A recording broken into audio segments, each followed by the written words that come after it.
ready. Play.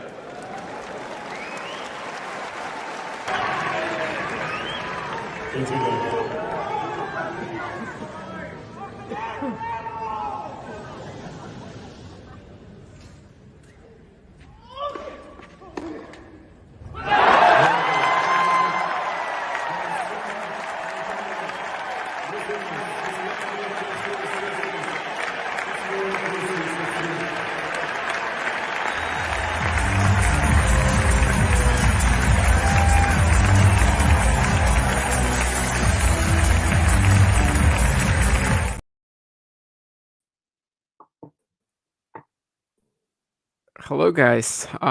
Welcome to the next episode of the ATP Weekly show that we have here. We also have Vansh with us today as special guest who's going to talk Madrid with us. Of course, some other big picture Roland Garros stuff as well, but mostly ATP Madrid. As usually in these, we are focusing on the reviews, recaps, however you want to call them. And just to give you guys a bit of a clue in terms of like what we're going to be talking about today. Last time we met for this, I think it was just Mario and me on Saturday last week. It was just after the week before last week. It was just after the second round in Madrid had finished. So like we talked, I don't know, Alcaraz, Rusuvuori already or something like this. Of course, we can still come back to it, but most likely we are going to be focusing on like third round and above. So welcome, guys. Mario, Vansh. John has already played the match point from the final for us. So maybe let's start there, right? Like, what have we learned about Carlos Alcaraz in Madrid this week? What have we learned about him also in terms of his Roland Garros chances? Has anything changed in your perception of him and his opportunities the rest of the clay season? Okay, I guess I'll go first. But what I was saying is I think I learned more about Jan-Lennard Struff than I did actually Alcaraz. And what I mean by that is I knew that Jan-Lennard Struff was capable of great tennis, obviously, having been to the final of Munich a couple of years ago and made the fourth round at Roland Garros, has pulled off some great scalps on grass and clay against top players. But I certainly did not expect him to bring such a high level for such a sustained period of time against Alcaraz, and in many ways he kind of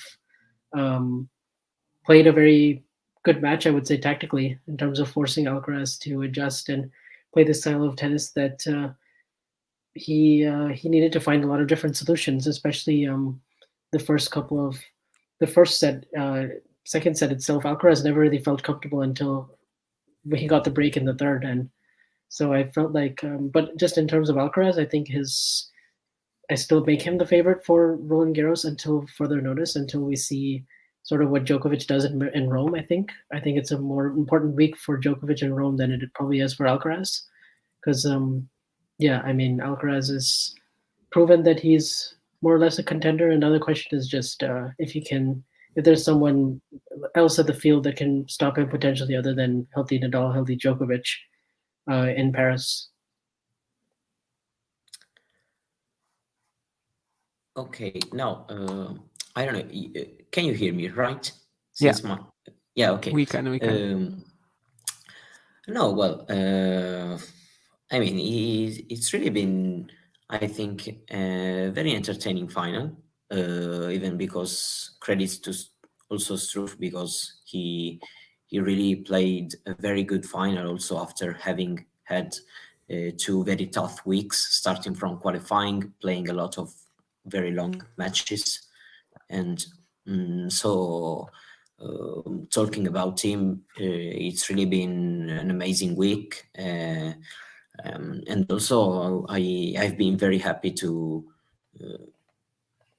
see him playing at a very good level in the final. No, you lost me.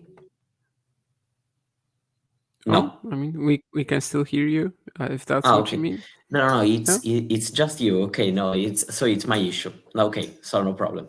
I was saying, of course, very nice things about Struff, but also speaking about Alcaraz. This has probably been, the first time in a Masters final for him, going very, very close in the score. Also, he's been the first one to save a break point in the deciding set. And so, of course, it's been really, really good for him to see him able to play such a good level, even in the fight in a final as the favorite in front of the home crowd, which is not easy at all. Given also the fact that probably it was also a first time for him in last year's final. It wasn't close at all, so it was, of course, a lot easier to handle, while this year going into that as the defending champion and playing as a favorite, it's also been very, very good signs for him. And not that I was doubting, but I think very, very good takeaways for both the players involved into that final. Of course, it's a bit of a shame that we are not going to see Struff in these two weeks in Rome, but probably he also was deserving a little bit of rest after having a very, very tough 2 weeks. And as you guys sort of hinted at as well, I think that a bit of a theme this week was Alcaraz getting into some minor trouble. Like, it never really got quite to the Ruusuvuori level. It was 5-2 against Kachanov. Kachanov had the 5-2 lead in the second set. Coric was pushing him so close. Struff, as you said, had breakpoints in the decider. Pushed him to a third set. And anytime he really ran into this, he was just saving his ass so impressively. I mean, Alcaraz was, right? And that's, I guess, like the main positive takeaway. Is Madrid the most representative event in terms of Roland Garros? Probably not. But he has played so much in both in Barcelona and in Madrid that he's basically given himself the best possible preparation already.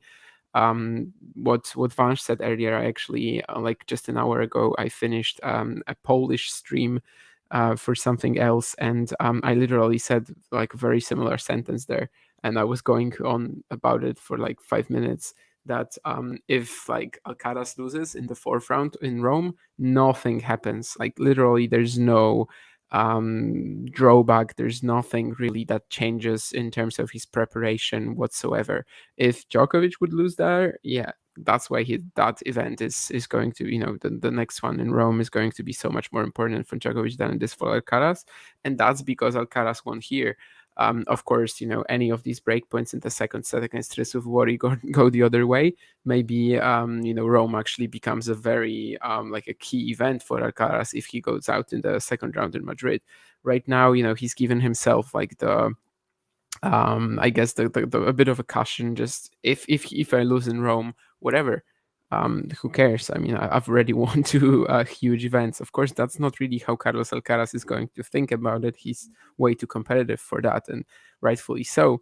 That's probably not how tennis players should perceive events, but like in the long run, in the grand scheme of things, that's basically how it's gonna go. And let's definitely talk more about Jan-Lennard Struff. What a fantastic year he's had, an absolutely like crazy win-loss record so far compared to like most of his career. 34 wins and 13 losses. Of course, there's been a few weird ones, like between Monte Carlo and Madrid. This is something that we're probably going to forget about in the next couple of years or something. But between Monte Carlo and Madrid, he lost in the opening round in Munich, which, as Ivansh mentioned, was his only previous ATP final, to Alexander Richard. But this was like literally one of the, I don't know, 2 or 3 poor losses that Jan-Lennard Struff has had this year. So how do you guys see him going, after this event? Is it in any way repeatable? Of course, he's already played like this for the first 3 or 4 months of the year, and yeah, just something on how unexpected and how amazing this whole year, but also specifically this run in Madrid is for the guy.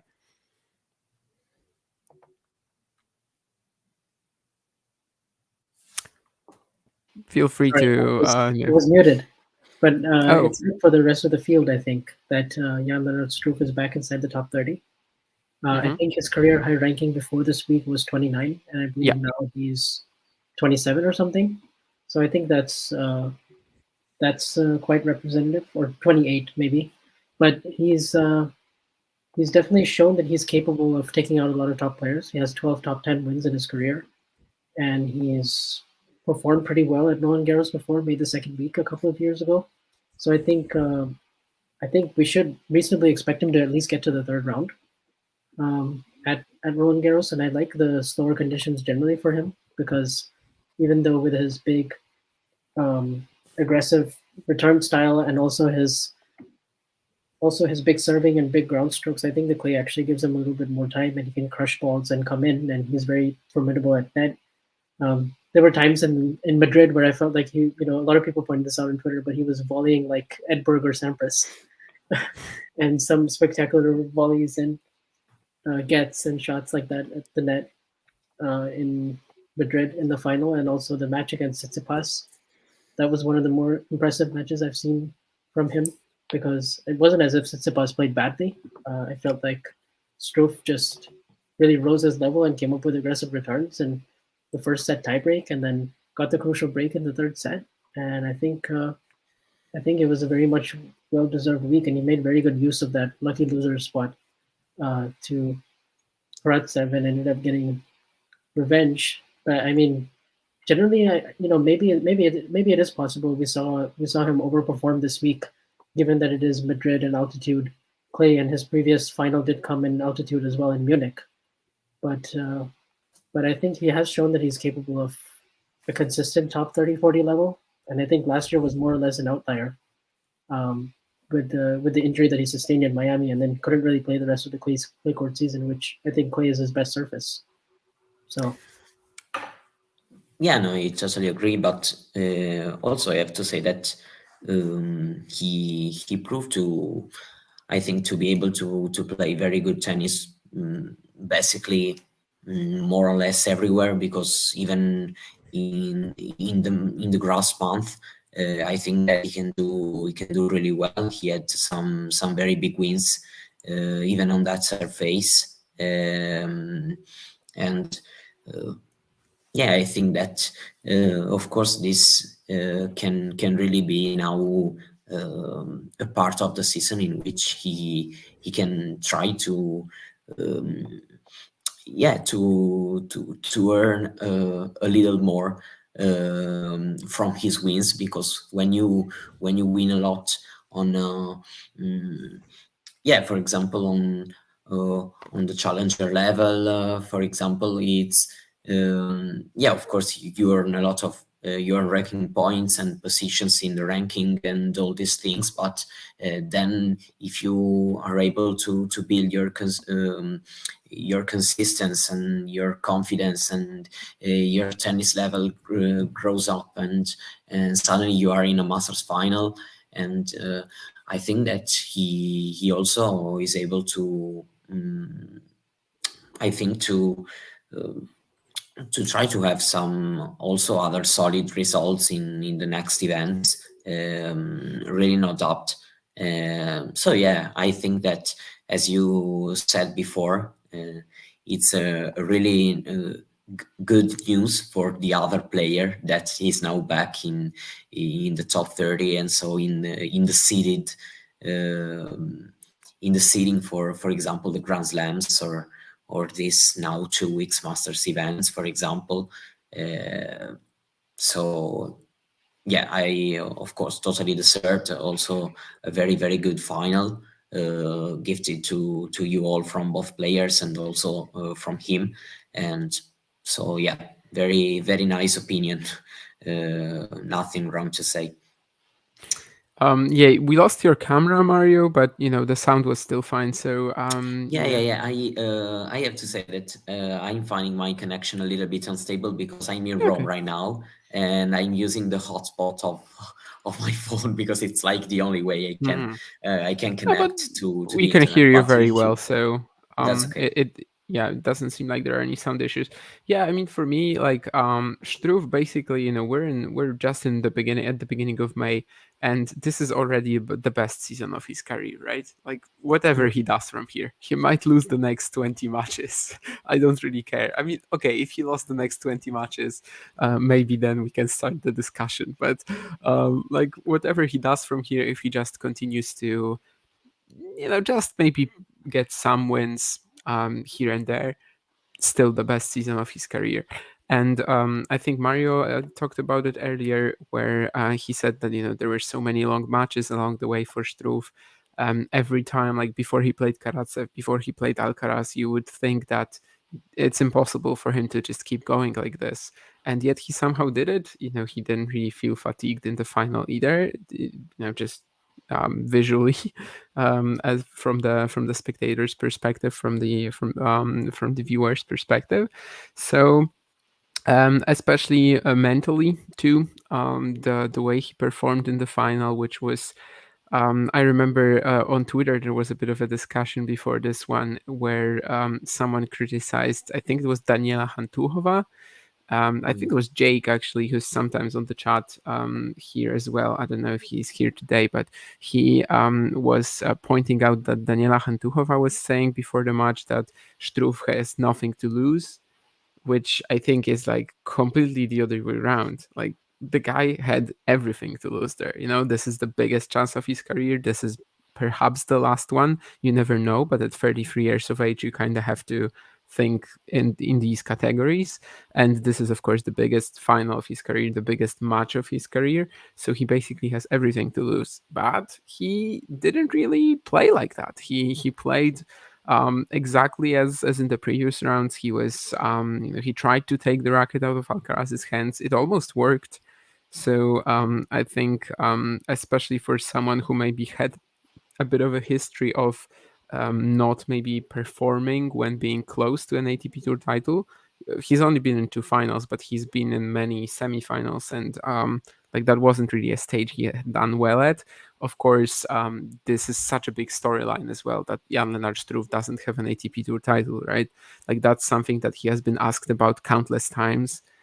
Myself included, when I talked to him last year, that was also one of the things that we mentioned. So, I think this is like the one of the first things that people talk to Jan-Lennard Struff about. And of course, they don't do it out of spite. Of course, it's not something that they shouldn't be doing. It's a big storyline, but that also has to like weigh in on you a little bit.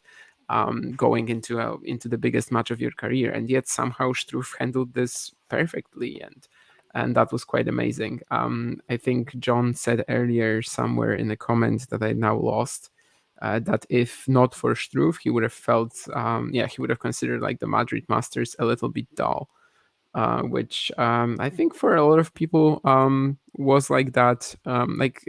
It could have been Karatsev, he was in the final, I think. It could have been Zhang if he was in the final, if they also gave Alcaraz such a tough time. Like I think but the Struff storyline was probably a little bit better just because of the fact that we never thought he was going to be back to these heights, and the fact that he again, the first title storyline that was sort of brewing, and also the fact that he was a lucky loser, which would have been absolutely insane as well. So that was definitely quite something. And I guess we can talk about some other guys now, right? We had Borna Coric and Aslan Karatsev in the semis, which both of them I think deserve a mention. Both of them have to be talked about because they certainly weren't the expected semifinalists before the final.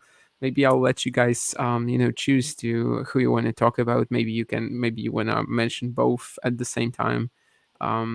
Maybe let's sort of change the cue, the line, and let's go to Mario now. And Mario, just something about the semifinalists, Coric, Karatsev. What was that? Yeah, no, of course. To be honest, I wasn't really expecting Chorich in the semifinals. Yeah, that's for sure. Given the way he was playing in this first part of the season, not really being able um, to get into his the level he is able to produce at times, and yeah, no, of course, it's really been important for him, even because we are now getting closer and closer to that Cincinnati 100 points that of course in some months of time they're going to fly away from him, so it's really important for his ranking also to gain some points here and there, and trying to get some quite deep runs. And yeah, no, I mean, I don't think he's been very lucky with the Rome draw, but still very positive to see him able to produce some good tennis, even because in that semi-final, yeah, also the score was I felt like the score was also a little bit harsh on him, because the match felt maybe a little bit closer than what the score was telling, because he had some very good moments also in that match. But yeah, I have to say that I was also very happy to see Karatsev playing at good level after a while, because I think that his tennis is really able to be entertaining at times. For example, the tiebreak in the first set he played against Medvedev was really high quality one, very fun to see. So yeah, I think that probably these two players was given how they were playing, they were even less an expectation than Struff in the semi-final lineup. But yeah, I think that it's really much needed result. We are watching now Karatsev with that T-shirt. This year he's going to play Wimbledon. And no, yeah, I was also talking about Karatsev because I watched the second semi-final really carefully, and it's been a very fun match. I to be honest, I really liked to watch and to follow the bottom half of the draw, even if there were a lot of upsets, because the player was yeah, I mean, they were entertaining to watch, and I like this kind.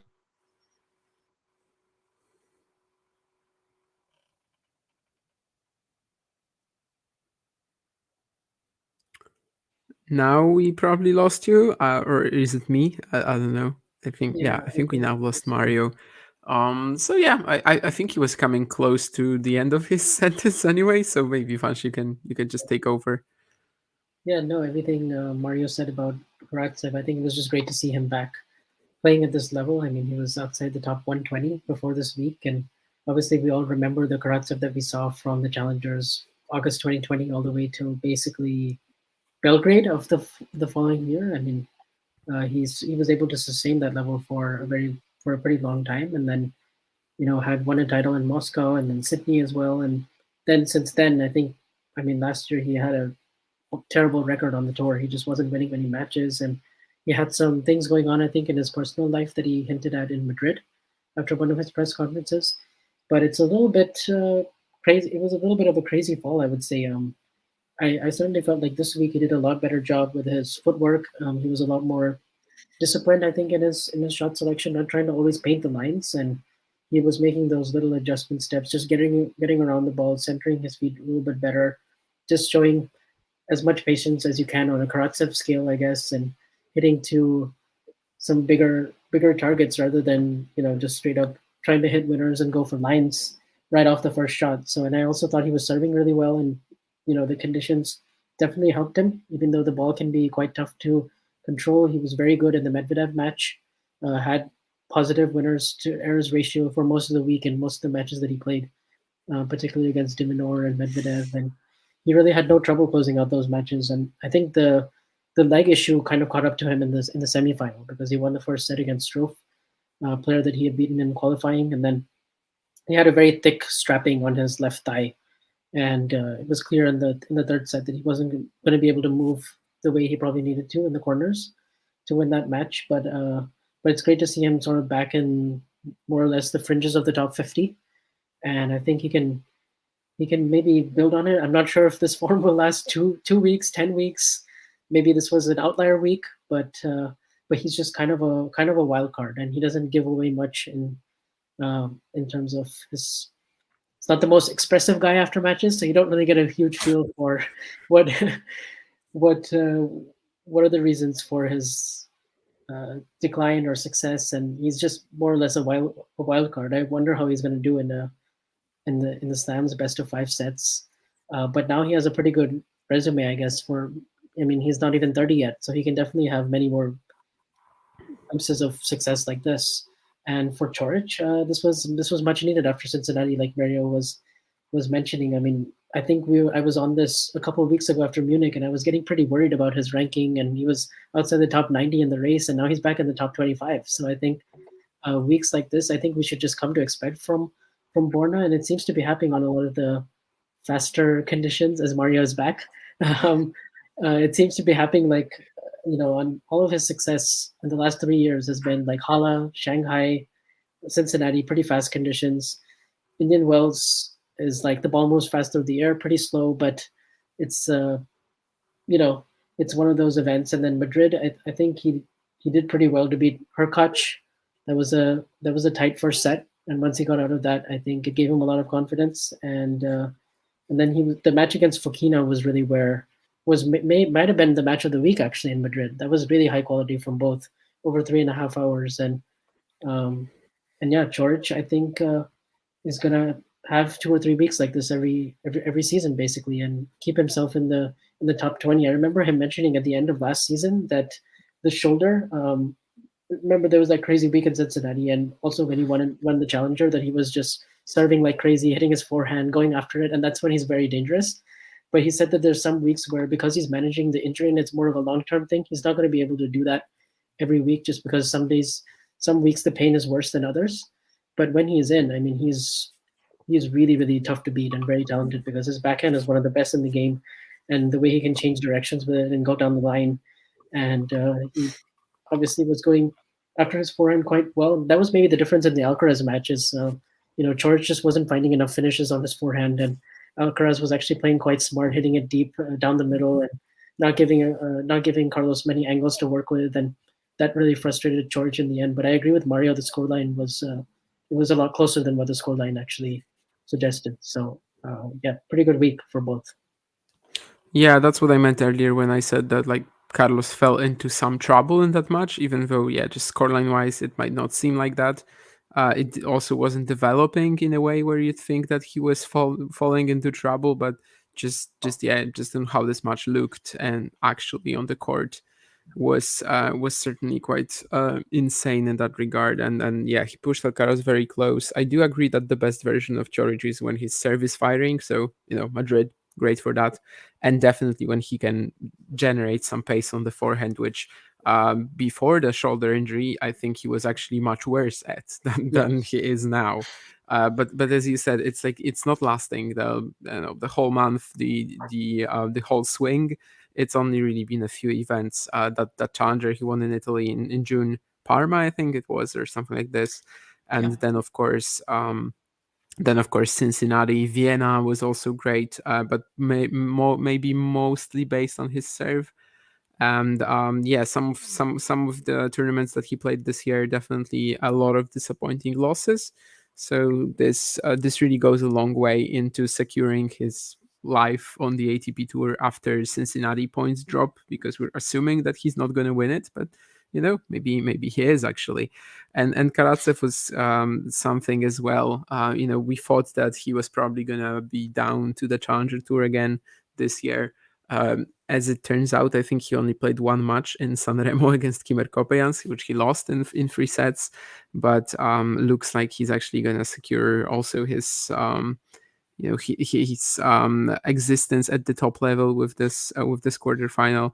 Thank you, Vansh, for saying that his run of form began in August 2020, because I keep getting pissed off when I see that people are like, he suddenly appeared in January 2021, because it's just really not true. Like, and in the fall of 2020, right after all the exhibitions he played during the pandemic, and probably fixed like billions of them in the meantime as well. But still, he played so many of these exhibitions, and that's when he showed something that before maybe wasn't really possible. And he was already in that Australian Open semi-finalist, Dubai title winner form. He just had to actually get to a spot where he could play these events, and of course had to qualify for the Australian Open. I think even played Nakashima in the qualifying there, so it was not a given even. At the French, I think he lost to Korda in the final qualifying round, so it was just it wasn't really a matter of his level yet. It was yet not being there. It was just a matter of actually getting there and putting in the results. Certainly always an exciting player to watch when he's peaking. When he's not, he's absolutely abysmal, but this week he certainly was. And even in that final qualifying round against Struff, which you mentioned, I mean, honestly, having watched that match, Struff really wasn't giving it that much of an effort in the second set. Someone under one of my tweets commented that he played as if he had like 10-pound weights on his ankles or something like this, and I think it's actually a very accurate description of how Struff played in that match. But you could already see that Karatsev is like really finding the lines with every single thing he plays, even if Struff just was pretty subpar. And also the way he like neutralized Zhang's power in the quarters, right? Someone who also has a huge serve, massive ground strokes, and then Karatsev just comes out, hits 30 winners to Zhang's 9, I think, and that's something he did so well as well. Also in that Medvedev match, where he was just really smart about trying to find some short angles, both of the forehand and the backhand, but probably of the backhand it's somewhat easier for him. And make Medvedev hit some footwork patterns that aren't maybe as comfortable for him, lure him into the net a little bit, lure him, just make him move up and down the court, which certainly just allowed him a much cleaner way to hit through the Russian, which is still a challenge on clay. It's not a part of Medvedev's game that is really hampered by clay courts. His lateral movement, it's rather all the other stuff basically.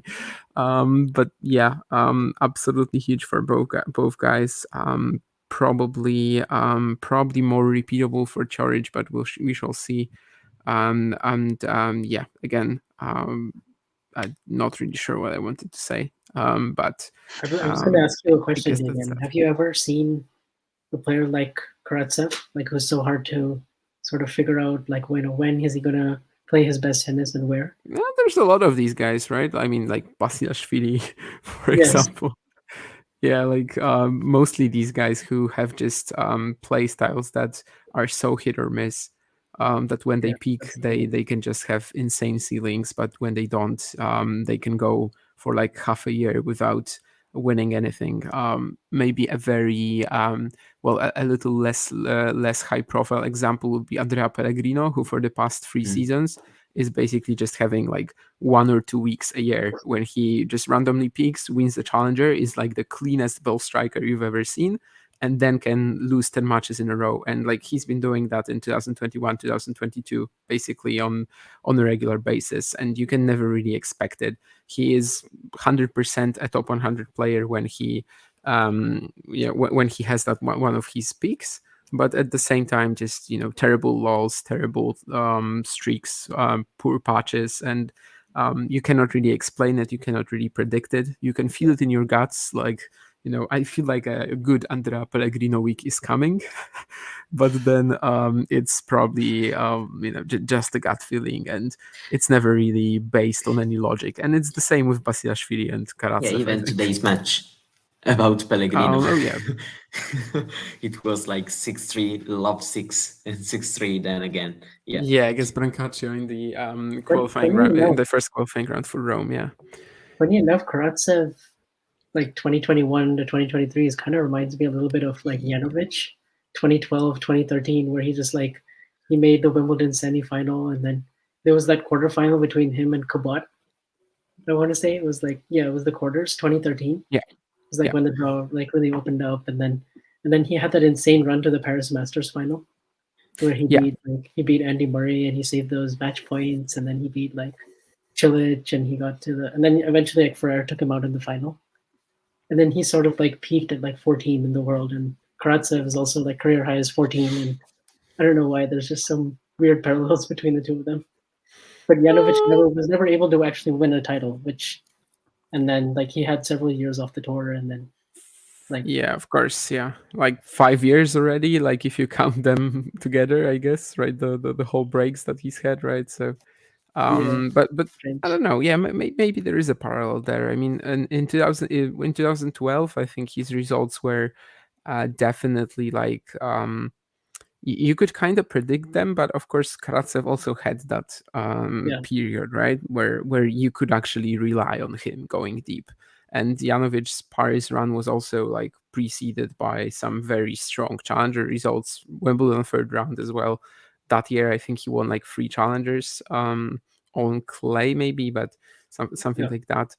The Wimbledon run was a little more random, I think, and also, as you said, like the draw really opened up. He did not have a quality win in that event. Actually, you would even say that, right?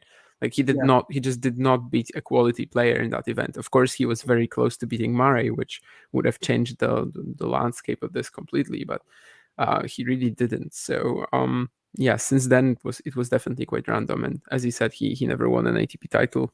3 match points against Lukas Rosol in the Winston-Salem final, which is going to be the one to regret, because otherwise it was just that one against Ferrer and the one against Gasquet Montpellier, where he retired after 14 points. But anyway, Jerzy Janowicz is not playing this week. He's not playing this year yet. I don't know if he will be. He is actually playing some pickleball and paddle recently. I don't know how serious he is about this, but well, apparently he's not that serious about tennis anymore. Pellegrino, as Ghosty asked something about Pellegrino, but I'm not sure if it was actually a question. But anyway, and he also said that I'm mean. Was I mean? Really? Maybe I was. Anyway, there's also, I think, well, I'm gonna give you one more guy to talk about, and then I'm just gonna leave the floor to you in terms of who else you want to mention. But I think Zhizhen Zhang definitely has to be talked about here too. Already we have some developments in his case, right? Because he played Rome qualifying today and he lost to Francesco Maestrelli from 5-3 up, 5-7 in the third, 5-3 up in the third. He lost 5-7. So it looks like his clutchness only lasted 1 week. But yeah, just what did you guys think of the breakout ATP Tour run of Zhizhen Zhang? Yeah, I mean, not surprised at all, since he's one of that player who is kind of unpredictable in terms of how well he's going to do like the next week or so. But talking about Madrid, he really played some very entertaining battles, because all his matches against Shapovalov, Norrie, Fritz were all very hard fought matches, entertaining for the crowds, and he's been really a nice presence in this event. So I'm still giving him a shout out for what he did. Also, I mean, it can be quite difficult sometimes to go into Rome after right after Madrid, and even today the conditions were pretty difficult to manage. I'd say, because the weather was pretty bad, and so the clay was turning out really heavy, and it was probably really the opposite about what happened in Madrid. And I think that maybe his ball striking wasn't really giving a lot, comparing to what happened in Madrid. Of course, he was really close to win, and he hasn't been really clutch in that situation. But talking about Madrid, I'd say that his presence has been really funny, because all the battles he had against very good players, and giving it all, and also the match against Elon Fritz, having basically all the stats in Fritz's favor, and then but Zhang won the match. And yeah, I mean, it's been funny to follow. Let's see if we will be able to see him a little bit more on the ATP Tour.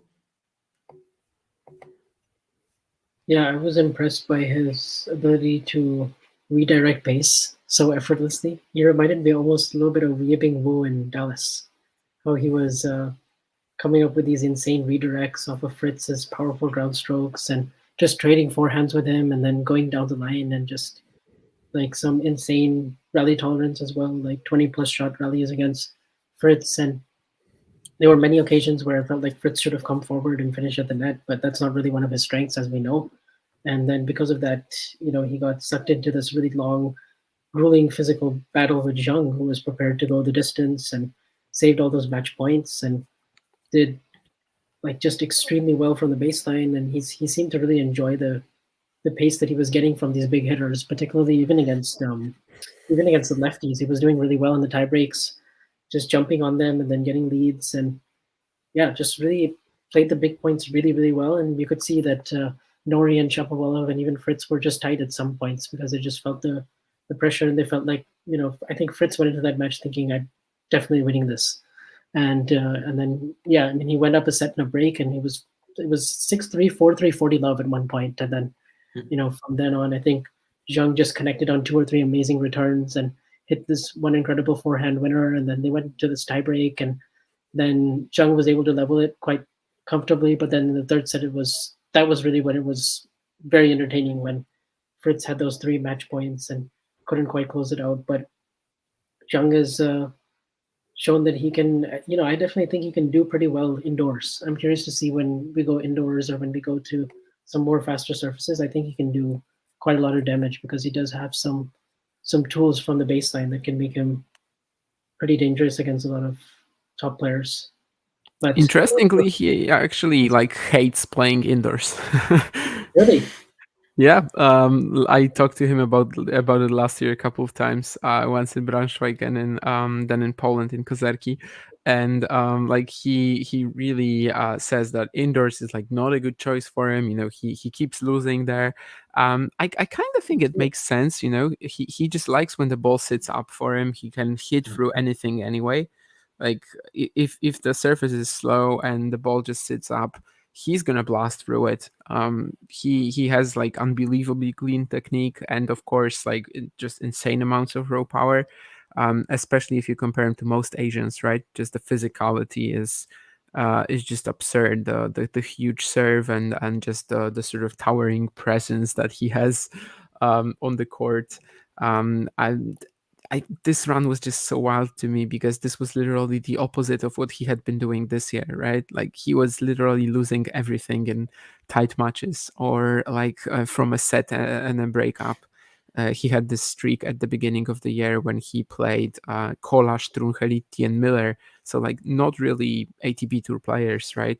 I mean, Miller has just broken the 100, but still. And he was just constantly losing to them from a setup, and then usually a breakup in the second. And generally, outside of Madrid, he just hasn't had a good event this year at all. We on the last ATP Weekly we had some fun with Mario picking like our upset picks of the round, and we actually both got it because I went with Kachin Diafo and he went with Zhang over Fritz. I think that was, or Zhang over Nori. Zhang over Nori. Zhang over Nori, and went with Kachin over Tiafoe. So we both got it. But we talked about Zhang quite a lot there, and just mentioned that like purely on ball striking, he is definitely just as good as these guys are. Maybe he doesn't quite have like the mental toughness that they have. Well, this week he had. Not any other week of the year so far, and maybe he doesn't have like the rally tolerance, maybe he doesn't have the shot selection, maybe he just doesn't have all these like experience related things, but he can definitely hang with them. And Ghosty also says that he comes from a sporting family. I don't know how much that matters, but apparently Zhizhen Zhang's father is like a famous footballer in China. And I am super excited to see if it works. But compared to Struff and Karatsev, who have secured themselves like an ATP Tour spot for the foreseeable future, Zhizhen Zhang still hasn't done it. He is actually like in the ATP race right now. He is still like barely in the top 100 or something like that. After Rome, he's probably going to be, since he already lost, he's probably going to be out, which just kind of shows you that he still needs to work for this. Of course, in the actual ATP Tour rankings, he's going to be higher, but that's because he had a fantastic summer on clay last year. And so many of his good results actually came on clay, which was a bit of a surprise last year, but I think it's starting to make a lot more sense. Regarding what you said about indoors, he clearly seems to struggle when it's like too fast for him, and when the bounce is low as well. But he did in 2019. He won a couple of challengers in China, which were held on like ultra fast outdoor hard courts. He was also usually really good in Shanghai when that event was still held. I think he even said like that it's like his favorite event or something. So maybe not necessarily indoors, but maybe in some of these outdoor quicker hard courts. Maybe he could do well there. Of course, it really depends if he's even going to be able to play it. Shanghai, he will be, right? He will get a wild card. I hope so. But like Cincinnati, it's not a given at this point. He really needs some strong results over the summer again. And there was also a question that I think I needed to answer. Yeah, exactly, the one that's on the screen. How do you feel about all these high-ranked players playing challengers when they get knocked out? That's clearly what these Challenger 175s are for, right? So how do I feel about this? Do I generally prefer seeing lower ranked players in challengers, unlike low profile challengers? For me personally, probably yes. But of course, for the development of the Challenger Tour, it's much better when there's a final between Murray and Paul and like almost 10K people are watching it live, right? Because that's what happened. Like, I think if the third set was close, then probably it would have reached like double digits of, well, double digits of thousands in the top corner of the screen, when you can see how many people are viewing it via the official channels, at least, which I don't think I've ever seen. I've seen like 5-6K before when Team was coming back, when Amare was coming back, but something like that has never really happened. So for the development of the tour, it's excellent. For more people to know what it is, it's absolutely excellent.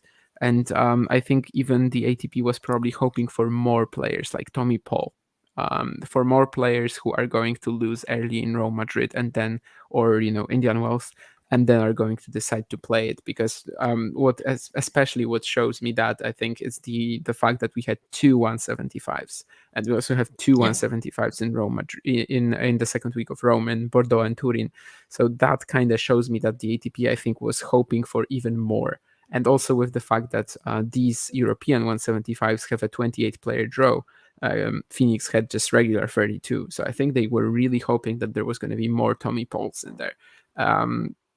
So yeah, personally, like for me, it's probably not as exciting as for other people. But yeah, it's amazing for the tour for sure. And it got some, it got a lot of good promotion and recognition this week, which is amazing. And ultimately, this will lead to better promotion and recognition for the smaller events as well. And just like I promised, guys, now the anyone next else? step. the next step is going to have a little bit higher quality streams, to be honest, because I saw a comment you had on Twitter recently, and yeah, when they published the clip of some point, it's not the same as how we watch the matches on the stream. And I think that it's a worthy upgrade, even if you are wanted to make some 150, 175 events involving some higher ranked players, and so you are expecting also more people to be interested in at least in those events and watching for example, the later stages of these events. Of course, the Murray Paul final was very charming for I think for all the fans, the hardcore fans, and also I mean, for example, the Murray fan base, or some people who enjoy watching Tommy Paul's matches, and so I think that it's a worthy upgrade to have a higher quality stream also. Yeah, I mean, I fully agree with that. We actually had like a branding change on the 1st of May, right? The new logo, the new scoreboards, and like it's fine that it looks cleaner. Definitely, that was something that maybe was a little overdue, with the scoreboards looking like it's 2005 before. But like the next step forward, I definitely agree, is for sure improving the video quality, which I think there is a big turnoff for a lot of people. Like sometimes you have to have a lot of dedication to watch these ones. And just one more thing that I wanted to say on this: even though Paul Murray was like, of course, the big story, there was also an Umberger final. You could easily see that in a 250 somewhere, or maybe like in some rare cases, maybe even a 500. But still, I think nothing really like even held up against the Coquimbo Challenger 50 final, which is really what's beautiful for me. That you've got Murray Paul, and it's like shitty quality really compared to a Challenger final in Coquimbo between one guy ranked 293 and the other 282. But anyway, this is not a Challenger show. So let's draw the line here, and I promised you guys earlier just a chance to talk about whoever you want, basically, before we leave Madrid to talk like for a brief moment about Rome, and also we're gonna have to talk about Nadal, I think. But yeah, for now, just who else you wanted to mention from Madrid?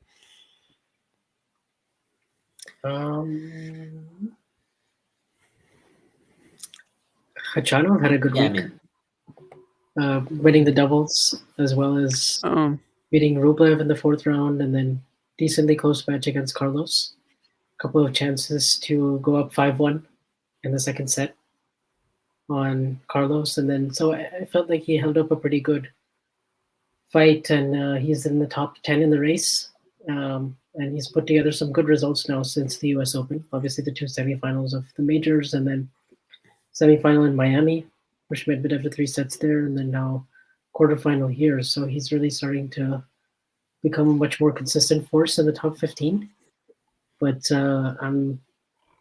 yeah, I mean, so that's certainly one thing. And now he's like in the hunt for potentially making Turin this year.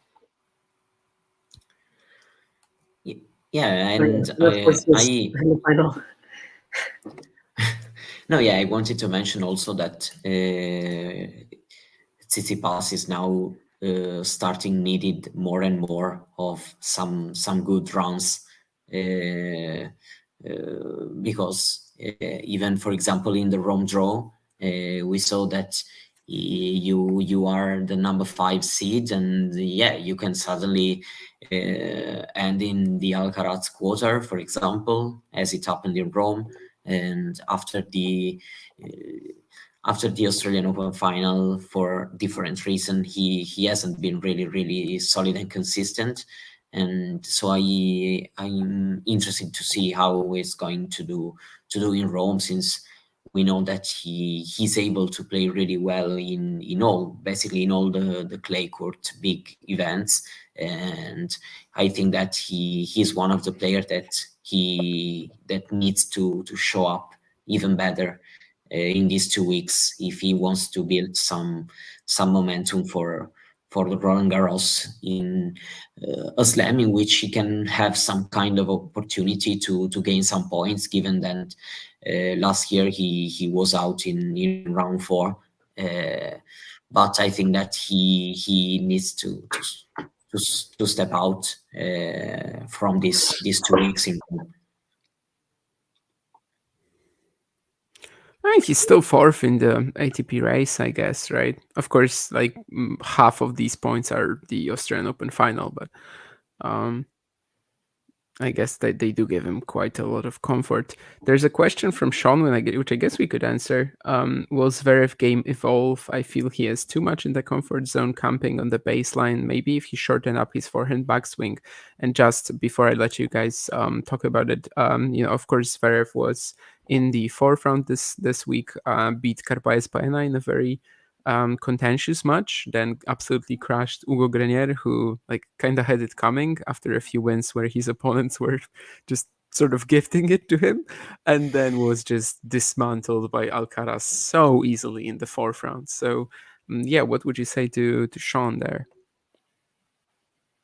I would say that Zverev's game is still missing. He's still missing something on the forehand. I mean, physically he seems to be better now after his injury, and I think he's 12-12 on the season, so he has not really had some big wins yet. Like his biggest wins have been in against one or two top 20 guys, but he hasn't beaten, like his best results this year have been those losses to Medvedev. Probably that's where he's played his best tennis.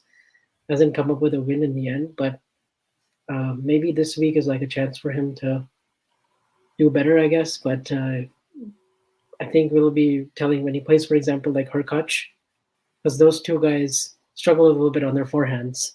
And so I'm curious to see if they play each other in the third round in Rome, like what that result would probably be.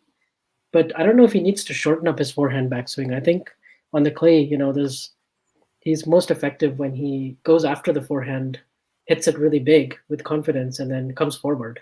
That's when he seems to play his best tennis. And against Alcaraz, his forehand was just not good for most of the match. I mean, he made so many errors off of it. He was not able to generate from the middle of the court, which he absolutely has to do against Alcaraz. And Alcaraz just didn't even need to really play out of his comfort zone and play superbly. I don't even think it was like the best match he's played or anything like that. He was just pretty solid. And Zverev was just not able to find the offense. And then Alcaraz was returning really well, and he wasn't able to get 3 points on his serve, which is like a huge thing in Madrid that normally has won him 2 titles and even got him to the final last year.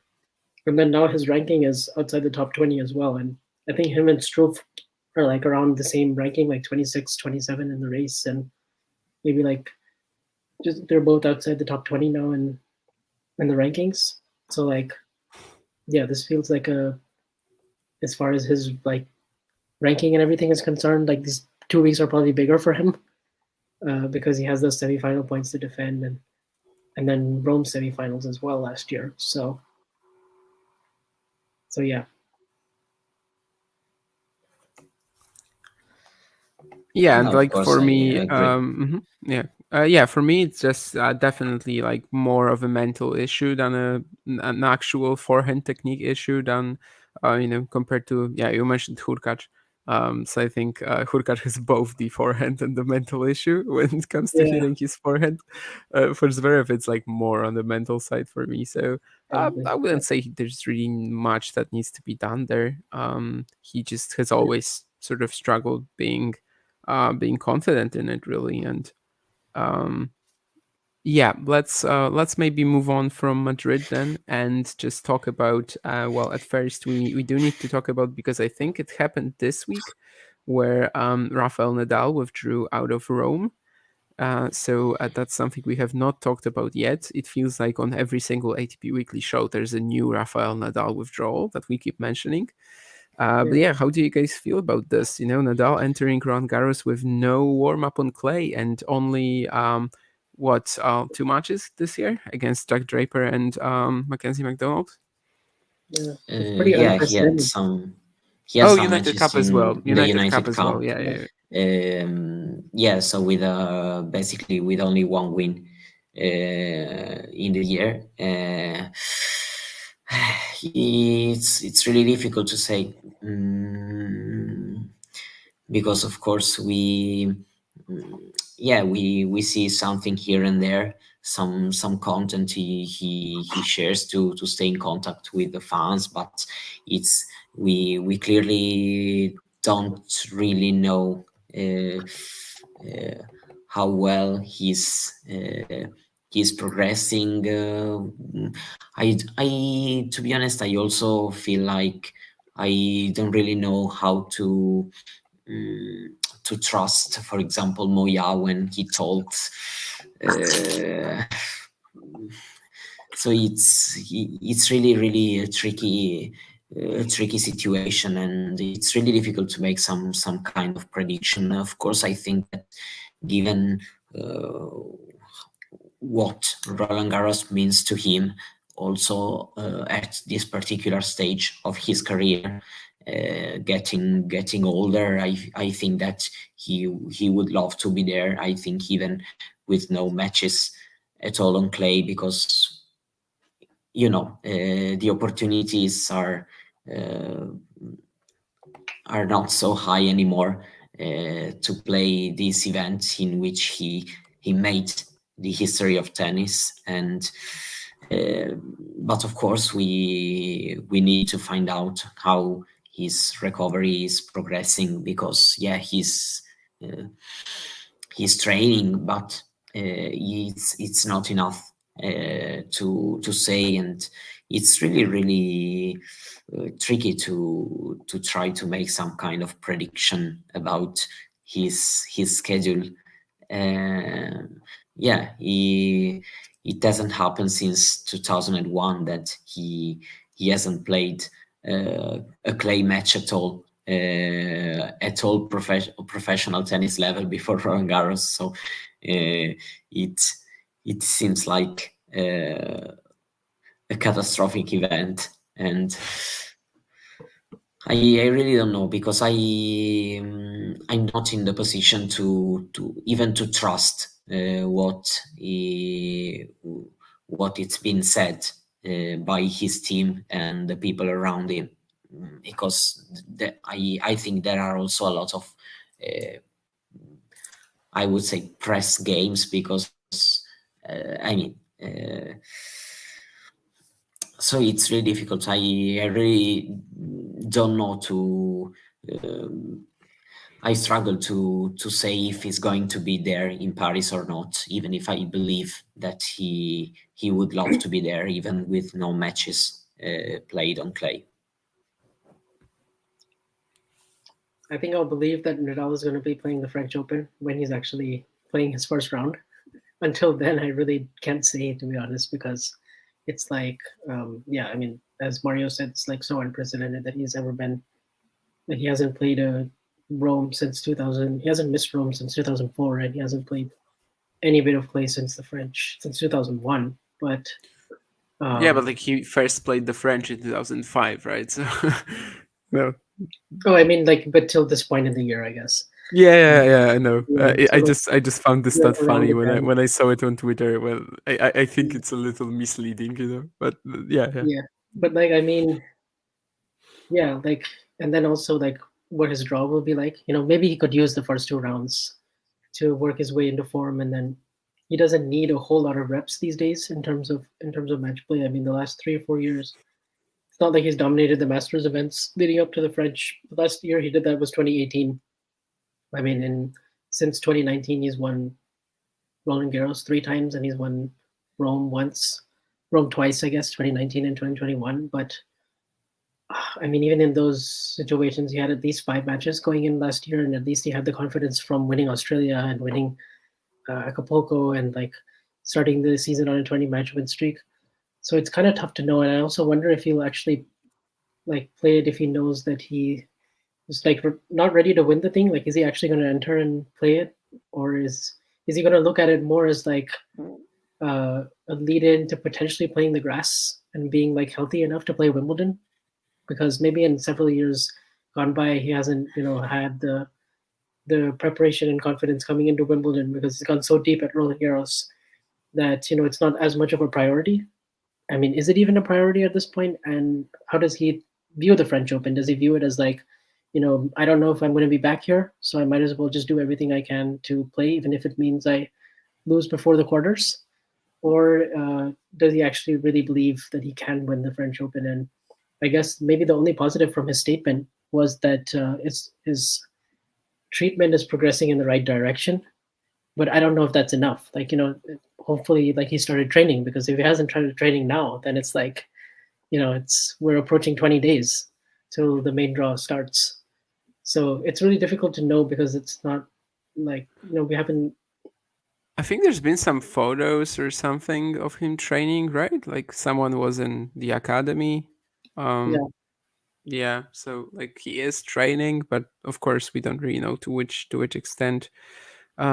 Yeah, I mean, I honestly don't really believe in him winning Roland Garros at this point. It sounds very far-fetched that he would get himself to, just by playing a few matches there, he would get himself to a stage where he could beat Alcaraz or Djokovic in a best of 5 there.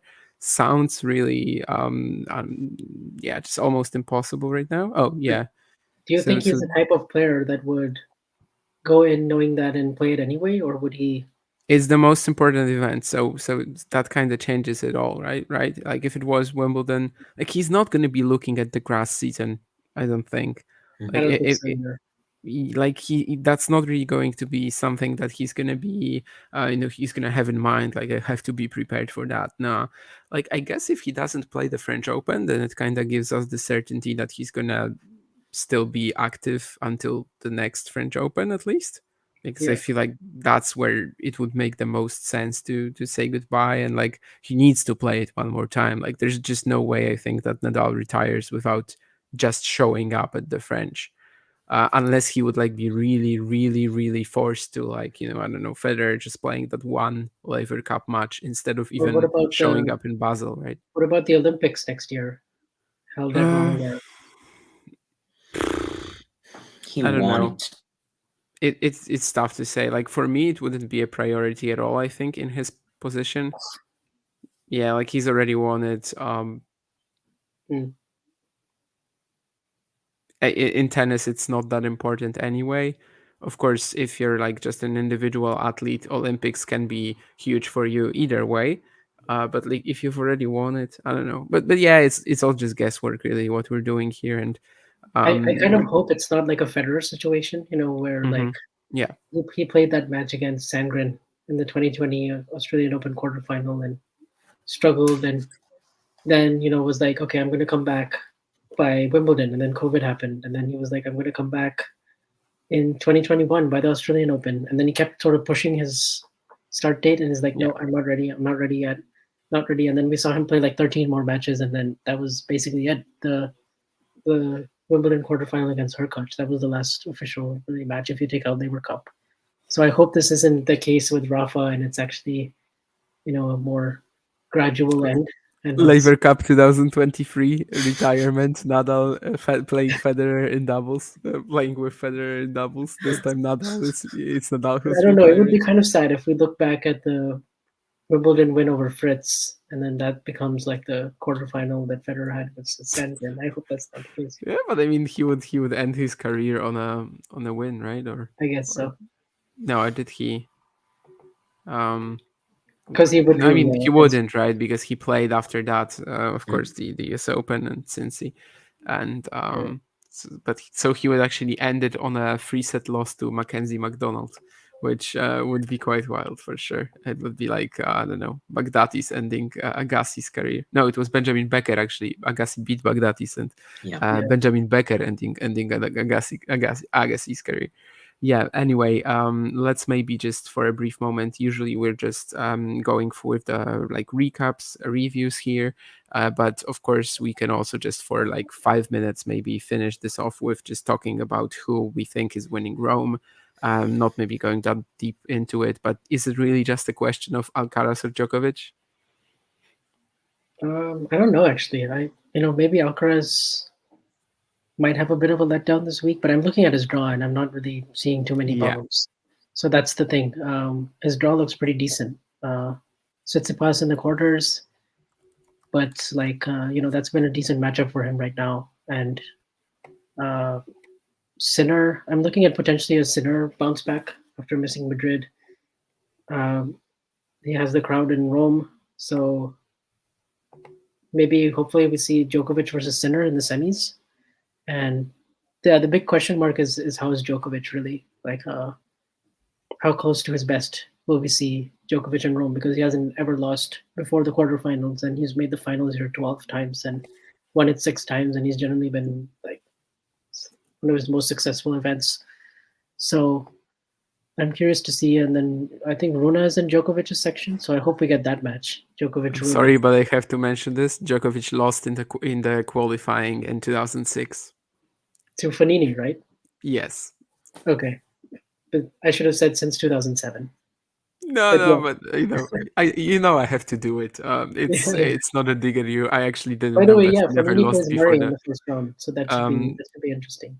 I never knew that he actually never lost before the quarters here, which is probably like an insane record, right? Like I doubt any of the big three have it at any other Masters event. Yeah, apart from I think maybe Rafa and Monte Carlo. Yeah, maybe, but I guess the loss to Fonini was in the semis. Yeah, maybe in the semis. Nadal could have it as well, right? But that's a good stat. Yeah, so I think Djokovic Sinner in Rome would be cool, and Djokovic Runa. The Medvedev Tsitsipas, the Medvedev section might be very open. That's where we might see a new quarterfinalist. Yeah, Medvedev has a nightmare draw. Yeah, his draw is tough, and actually, so is Rublev's. Rublev versus Fokina in round 3. Winner to play maybe Fritz round 4. That's not so easy even to get to a potential quarter with Medvedev. Yeah, I don't really, frankly, treat Rublev here as a potential contender. Sorry. But I agree that I think that Alcaraz, like the physical and mental toll could be pretty huge on him at some point. But the sort of problem that I have start is until like Saturday or Friday. So yeah, but just just playing these two events, I think it's still pretty huge. But I think still winning like Barcelona, Madrid, Rome, Paris back to back. Well, with the 1 week break, of course, Lyon and Geneva. But I think it's still really tough just from a sort of accumulated fatigue, but also mentally perspective. But I do agree with you that there's like no one in his draw that he could really be afraid of. Like when I'm looking at the draw, I have no clue who could throw him out. I just like have a feeling that maybe at some point it will be just too much. And as I said earlier, like at the beginning of the show, I don't think it would really set him back, be a setback in whatsoever, literally. So Djokovic, it's a big question mark, but he's probably the one who needs this more, and has this excellent record. And I actually just checked it, and Nadal lost in the Monte Carlo third round once. It would seem that out of the big three, that Djokovic is the only one to have this sort of a feat, which is insane. And Nadal in 2003 lost in Monte Carlo in round 3. Yeah, no, I mean, but 2005, 21. I don't think he lost before quarters. Come again? Sorry. 2005 to 2021. I don't think. Yeah, that's his only one. Yeah. And I think he also had just I had it just a second ago, but I think he also lost only once at something else, probably Madrid or Rome, before the quarters. But anyway, that's a pretty amazing record Djokovic has. Just little bit brought down by that qualifying loss, but still absurd to never go out before the quarterfinals in one event. every time you played the main draw in like 16 attempts or something. Yeah, and John is asking about Schwartzman. Yeah, that was the quarters, 2020 Rome. Yeah. 2020 was quarterfinal, and last year was third round. Oh, last year, yeah, Chapeau. Yeah, and Federer never really came close to something like this because at the beginning of his career he has a lot of early exits, and so yeah, Djokovic is the only one to have this this thing. If we forget about the qualifying for a moment, but yeah, Alcaraz's draw definitely looks pretty good. So maybe he can actually go. Would you be interested in Ramos Vinolas versus Alcaraz again? I know what you mean. Second But round, of Ramos course, at isn't Roland really playing Garros at that last year. level. Yeah, his this form year. is just absurdly poor, so I don't really think so. I don't think this is really possible anymore. It was last year for sure, but you know they've kind of the trajectories of their careers have definitely gone separate ways since. So I wouldn't really be interested in this. I would be interested in Djokovic playing Wawrinka in the third round. We were so close to getting it in we never. Banja Luka. Yeah, But, I mean, I was we excited didn't. about that one last year, but Wawrinka was just coming back from his thing, and it was a 2-2 match for Novak. I don't know. Yeah, I mean, Wawrinka is so much better right now, so it could get tricky. He hasn't really gotten the wins, but he has played Rublev close. He has played Fritz close. Yeah. And who does he need? He probably needs to beat Dimitrov to get to Djokovic. Yeah, and like someone in the first round, which I think is Ivashka. Okay, and, Ivashka and Dimitrov. Ivashka and Dimitrov, I think. And Djokovic needs to beat Vanash or Echeverry, which should be easy, provided he's not looking like in Monte Carlo, where he was really struggling with that elbow. Then it might get tricky. Of course, he also lost a set to Vanash in Belgrade, Banja Luka. I wanted to say Belgrade. Yes, Rune and Oldman Stan are on the same side of the draw, but it's going to be a struggle for them to meet since Wawrinka would have to get through Djokovic. The Lajovic versus Tsitsipas could get interesting. That's one I definitely had circled. Yeah, it should be quite watchable, and Tsitsipas doesn't seem like a wall that's impossible to move right now. Generally not ultra convincing, so yeah, there could be a chance there for sure. Yeah, and I guess that's really where we could end it, right?